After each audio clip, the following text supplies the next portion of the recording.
The bells on Christmas Eve. We moved in right after Thanksgiving. It was right after my recently divorced mom finally got her job promotion at work. It had been a long time coming, but finally it was here. I was so deeply proud of her. It's not easy for a single mom out there to make it in the corporate world, but she was killing it.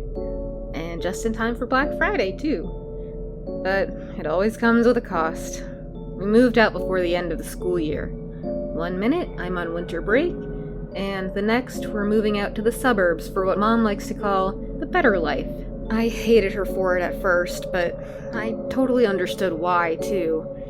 It's just that life is not always fair, and I had to say goodbye to all my friends. What a way to leave 8th grade. Next year, I would be a freshman, and I would have to start all over again with trying to fit in. But it's whatever.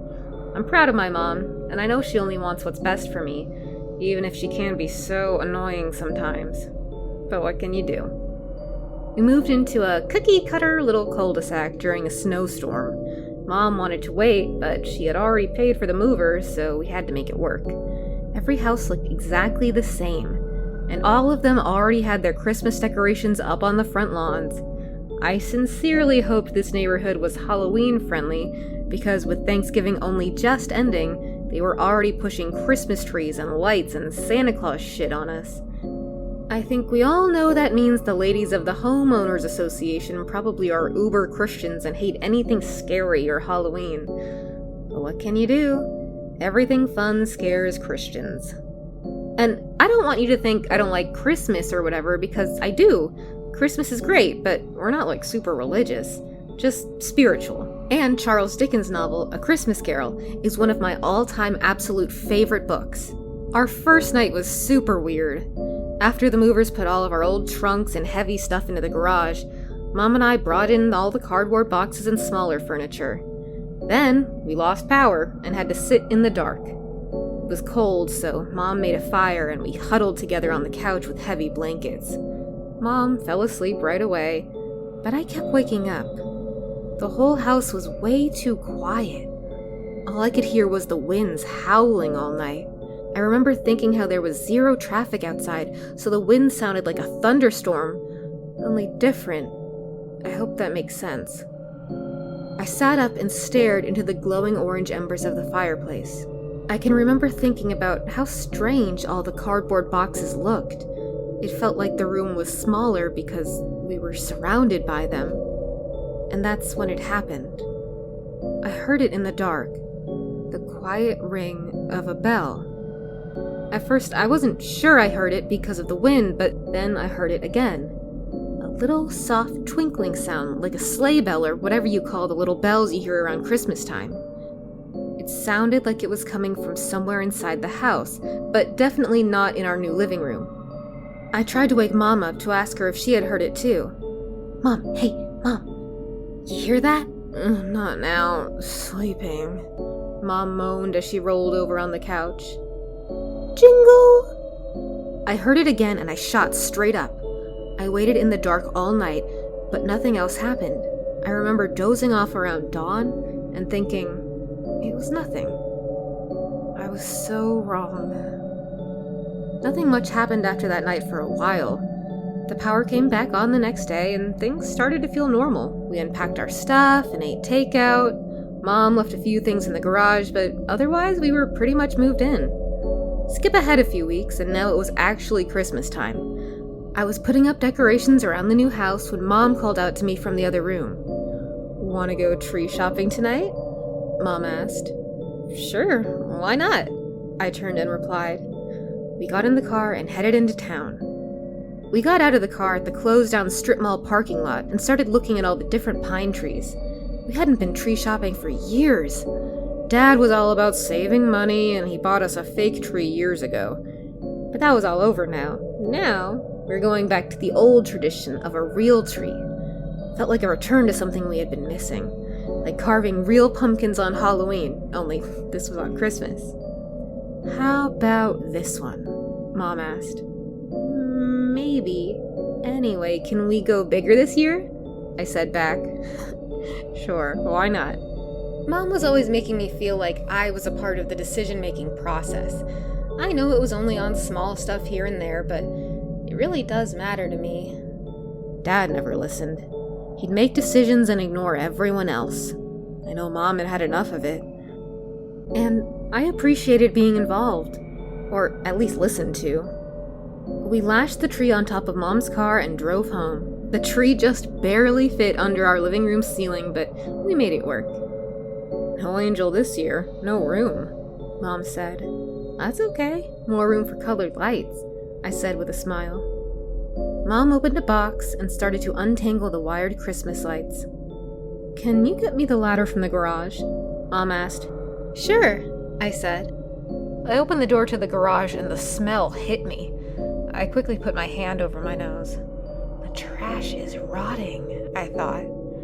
I walked over to the giant garbage cans and picked the lid off the cold concrete floor. I frowned and looked over at the slimy white trash bags in the container. We gotta start recycling more, I thought. I put the lid on the garbage cans and grabbed the ladder.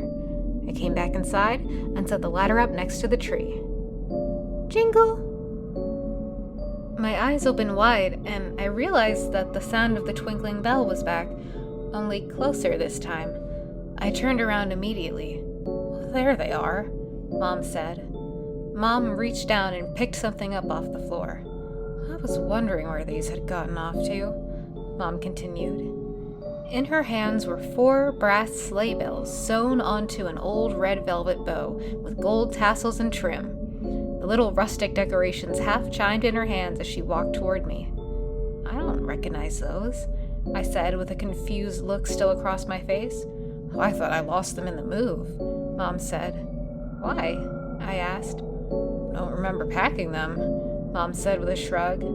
"Jingle, jingle." The sleigh bells made little chiming noises as Mom shuffled them around. Mom grabbed a nail and a hammer and stuck the little bells to the wall above the fireplace. "Jingle, jingle, jingle." "They were your great-grandmother's from Germany," Mom spoke before hammering. "There, I think they look nice next to your stockings, don't you think?" Mom turned back to me. I nodded and we got back to decorating the tree. I tried to focus, but I couldn't help myself.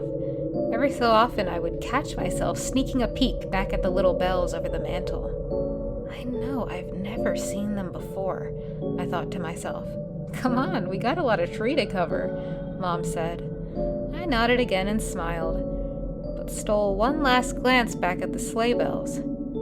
I think those are the bells I heard the night we first moved in, I thought. But how? They were packed up in storage till tonight. I woke up later that night in secret. I wanted to wrap my mom's Christmas present and set it under the tree before the next day. I made sure my bedroom door was closed, and then I crept into my closet.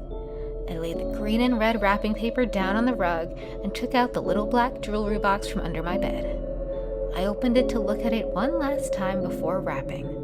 A whole year of saving up chore and birthday money, and I managed to get my mom a nice silver pendant necklace. It was beautiful, with tiny chain links and a mother-of-pearl moon charm.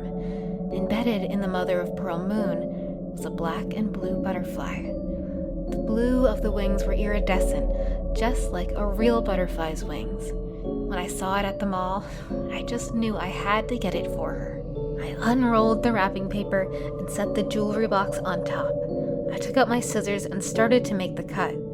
I always enjoyed wrapping presents. I know it seems silly, but I really do.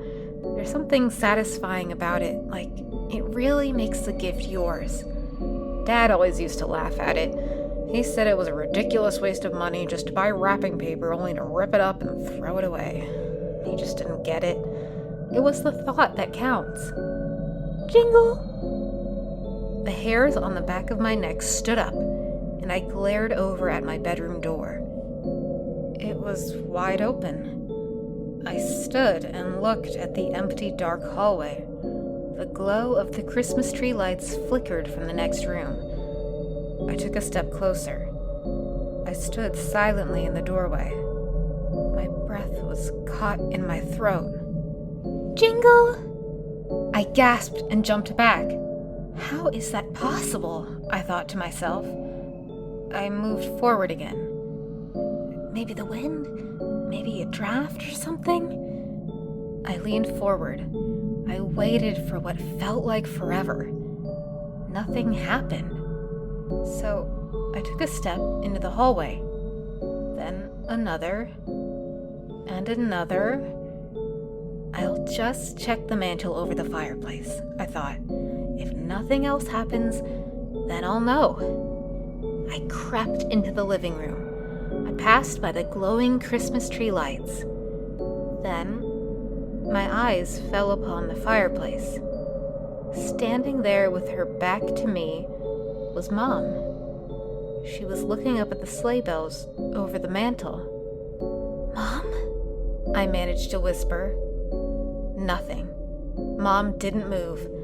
I gulped and tried again. "Mom!" my voice croaked out. Mom turned and my mouth dropped open. Blood poured down my mother's face. Her eyes were ripped out and her mouth was slack like a dead body. She opened her arms as if to embrace me with bloody hands. "Jingle!" The sound of the sleigh bell rang out, and my own mother charged at me like a wild animal. An unearthly screech seemed to force its way out of her mouth as she ran at me. I turned and ran away. I could barely believe what was happening. I sprinted down the hallway. I could hear her crashing into the walls as she chased after me. It was almost as if she was possessed by something, like she was not in complete control of her own body. "Mom, stop!" I screamed back at her. I leapt into my room and slammed the door. Then, suddenly, I shot up in bed. I was wide awake and breathing heavy. My sheets and PJs were soaked in sweat. I looked around. Daylight was spilling in through the window. Then I heard it. My bedroom door was opening. I turned. "Knock, knock, lazy bones," Mom said as she opened my bedroom door. I looked up at her, unable to speak. Her eyes were back. She looked completely normal. "I'm sorry, honey, I should have knocked for real," Mom said. "I was just trying to be silly or something. Look, coffee's ready if you want to get up with me." She sipped from her mug as she set another cup on my desk for me. She raised her eyebrows and left. I just stared as she walked away. I couldn't believe it. Just a dream. Another stupid nightmare, I thought. Oh, I'm such an idiot. I sighed and laid back down. I closed my eyes to calm myself. "Jingle!" My eyes shot open and I jumped out of bed. "Jingle!" I looked down, and there at my feet were the sleigh bells. "What did you do?" An angry voice hissed at me. I looked up. Mom was standing there again in my bedroom doorway. She was breathing heavily and glaring down at me. I had never seen her so upset. "Why did you take it?" she seethed at me. Take what? Mom rushed toward me. "Don't you lie to me. They're right there on the floor," Mom yelled. She reached down and snatched the sleigh bell decorations off the rug. She glared at me and stepped back. "You touch my things one more time, and I'll take everything away from you. You'll hear me?" My mom said quickly. "All of this, gone. Are you listening? You understand?" I just looked up at her. I started to shake my head in confusion, but stopped myself at the last second. The last thing I wanted was for her to think I was disagreeing with her. "I'm sorry, Mom," I said instinctually. Mom slammed my bedroom door closed. I stood there for a long time, not sure what to do next. Days went by and my mom and I never spoke to each other. When the snow came, we shoveled the next morning in silence. When we ate dinner, she never even looked at me. I never knew those stupid sleigh bells meant so much to her. And I never touched them. I would never steal from you, Mom, I thought. But I never said it. I couldn't bring myself to say anything around her then. I was too afraid. I had heard my mom and dad argue before the divorce. Dad was mean, but Mom could be so much meaner. She could always find the ugliest things to say in an argument when she was angry. Stuff that she maybe didn't really mean to say, but they still hurt. I think they hurt the most because they were always sort of, kind of true, but also not true. I don't really know. I hope that kind of makes sense. But either way, I just wanted her to be nice to me. I wanted her to trust me again. And I especially didn't want to ruin our Christmas. It was Christmas Eve, and I had gone to bed early. Old habits die hard, I guess. I was lying in my bed and just starting to doze off when I realized that I hadn't put Mom's present under the Christmas tree. I got out of bed and pulled on my black and pink hoodie. I took the wrapped gift from my closet and quietly opened my bedroom door. The hallway was dark. Only the glow of the Christmas tree allowed me to see where I was going. I tiptoed into the living room and set the wrapped present under the Christmas tree with all the other gifts. Mom had really outdone herself this year. Despite all the silent treatment, she had made sure I would have a good Christmas. She really does love me, I thought to myself. I turned. "What are you doing out of bed?" Mom hissed. My eyes shot over to her. She seemed to appear out of the hallway. "Mom, But Mom cut me off before I could finish. "Where is it?" Mom barked at me. "What?" I asked. Mom rushed over to me and yanked me to my feet by my forearm. "Where are my sleigh bells?" Mom said through gritted teeth. "Mom, stop! You're hurting me!" I begged. "Where are they?" Mom screamed. She pulled me over to the fireplace and shoved me forward. I looked up. The mantel was empty. Mom, I don't... I shook my head and turned back to face her as I pleaded. "I told you not to touch my things. Were you listening?" Mom sneered. "You think I was kidding? You think you could push me around too? Is that it?" "Mom, honest, I didn't." I held back the tears as I spoke. "I will not put up with stealing. You hear me?" Mom said as she grabbed my shoulders. "Jingle." We both stopped. We looked down. Mom reached into my hoodie pocket. "Jingle, jingle." Mom held the sleigh bell decorations in her hand. She glared at me and held them up in my face. "I knew it. You were lying to me." Mom hissed again. I backed up. "Mom, I swear I began to whimper. "Don't lie to me!" Mom screamed as she threw the sleigh bells in my face. "Jingle, jingle." I flinched and stepped back, fumbling the decorations. I found my footing and looked at the little bells in my hands. Then I looked back at my mother. "Put them back," Mom demanded coldly. I was frozen. I didn't know what to do next. "I said, put them back!" Mom yelled and lunged forward at me. I don't know why, but I instinctually ran away. I don't know what I was thinking. I just had to get away. I ran towards the kitchen, not sure what to do next. "Get back here!" Mom yelled. "Right now!" I didn't know what to do. All I could think was to get away or hide. I opened the garage door. As soon as the cold air hit me, I had an idea hit me too. "You want him so bad. Find him yourself," I thought selfishly. I rushed into the garage, the freezing concrete almost burning the soles of my bare feet. But I didn't care, not then. At that moment, I had had enough. I didn't care what happened to me. I wanted to get rid of these stupid sleigh bells. I looked at the garbage cans and then down at the dumb decoration in my hand. No, I thought, she'll look there first. I turned to the big trunk on the floor. I ran over to it. I unclipped the metal clasps. I lifted the lid.